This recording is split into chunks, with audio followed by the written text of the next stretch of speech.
All right, so buying an office building could be one of the best and most financial rewarding decisions that you can ever make. All these things that could be built would be, mortgage paydown, appreciation, depreciation to save you on taxes, and ultimately building long-term wealth over a lifetime. In this video, I'm going to talk to you about how much does it cost to buy an office building.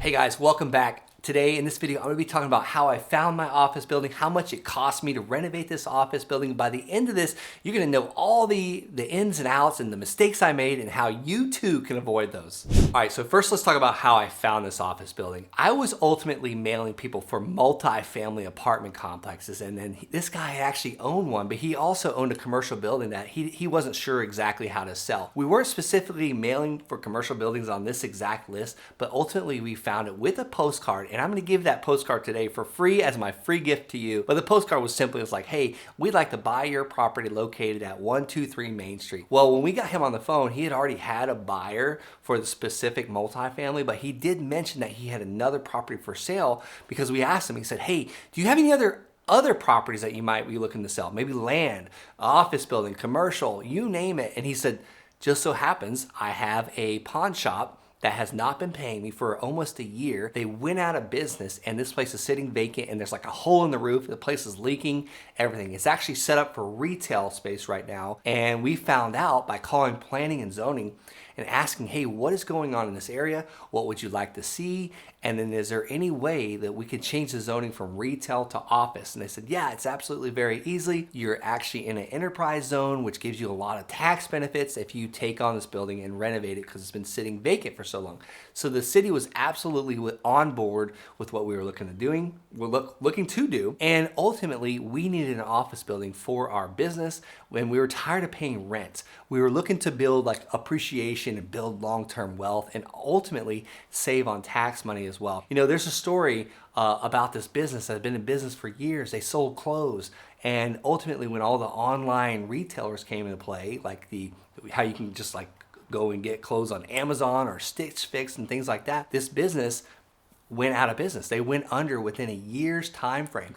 But over those 30 years that this retailer was in business, they had actually purchased the building and were paying down this mortgage the entire time they were there. And this building was paid for free and clear by the time they went out of business. So ultimately, what did this business have to show for itself? It went out of business after 30 years. They had the building that was now worth a couple $1 million free and clear. So they had two options. They could rent it out to someone else in the area, or they can sell it and get that couple $1 million. And they can sell it a couple ways. They can sell it for cash, or they can sell it for and hold a note to another business and have long-term wealth coming in or long-term payments coming in. Either way, they're going to make out pretty good. It's because they bought their building.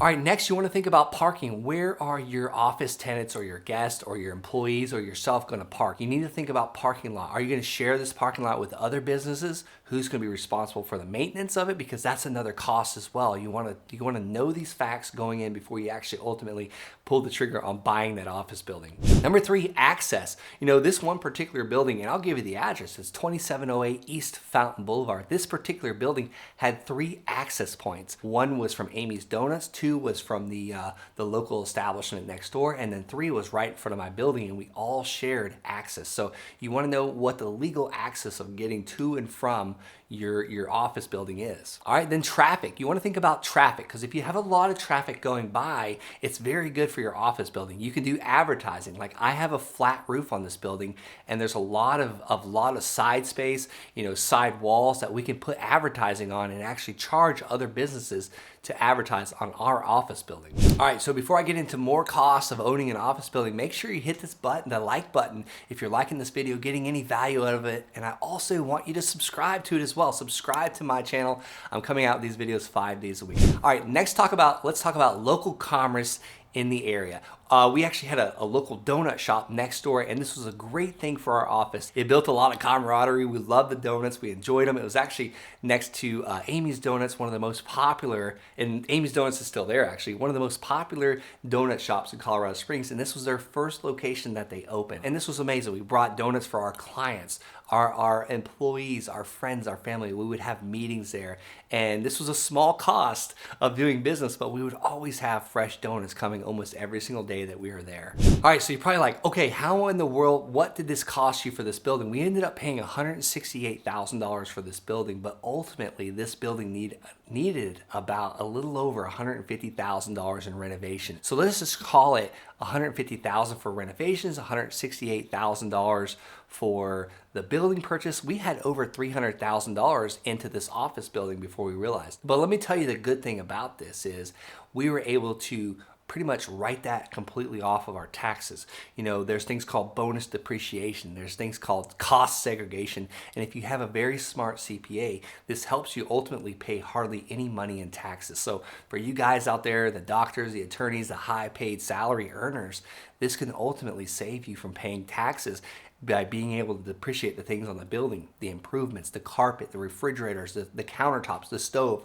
all these things. All right, next you want to talk about code violations. You want to make sure when you buy your office building, like you want to make sure everything is like up to par in the building. You want to make sure like you're not getting code violations for signs or leaking roofs or anything like that that could potentially be a hazard or kind of make the neighborhood go down. You want to understand these things and start getting them taken care of really quickly. I talked to you guys about the leaky roof that I had. Ultimately, we needed to put a roof on very quickly on this building, and the first roof we had, the first contractor ended up pretty much doing a roof, but he did it the wrong way and the thing leaked like crazy. He did a very bad job. So the first roof was a little over $20,000. The second roof was $22,000. So we ultimately have two roofs on this building, and this was one of the big problems. So we ended up spending a little over $40-something thousand on roofing. So you want to understand that. You want to know going into that, and actually have a second opinion, not just some random residential roofer take care of your commercial roof. Because when we get into commercial roofs that are flat, are way different than an actual roof that's on a house with a pitched roof. These are way different roofs, and this residential roofer did not understand that. All right, next let's talk about appreciation. I had already kind of mentioned this a little bit, but appreciation. As we've now fixed up this building, things are going in around this building. We've got storage units going across the street. We've got apartment complexes going across the street.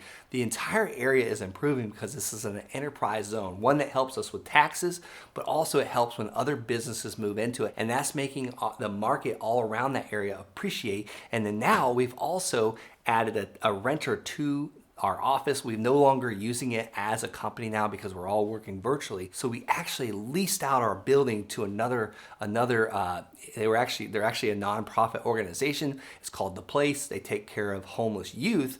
But now that we have a tenant in place, that also makes our building go up even more in value by looking at comps and a mortgage perspective, because a lot of times commercial is priced on leases and cap rates. So now we have a strong lease in place for a few years, and that also makes our building appreciate even more. Next, let's talk about mortgage pay down. As we have our mortgage on this property, it pays down every single month, and the longer we're into that mortgage, the more it pays down. It's kind of like a sliding scale. The first few years are pretty much interest only, but ultimately it starts paying down more and more and more. So we've got appreciation working for us, we got the tenants working for us, we got the area improving, we got the mortgage pay down, and I already talked about depreciation and cost segregation for tax write-off. So ultimately, these three things combined, appreciation, mortgage payoff, and depreciation, aka cost segregation for taking it off our taxes and a write-off. Now talk to your CPA about this.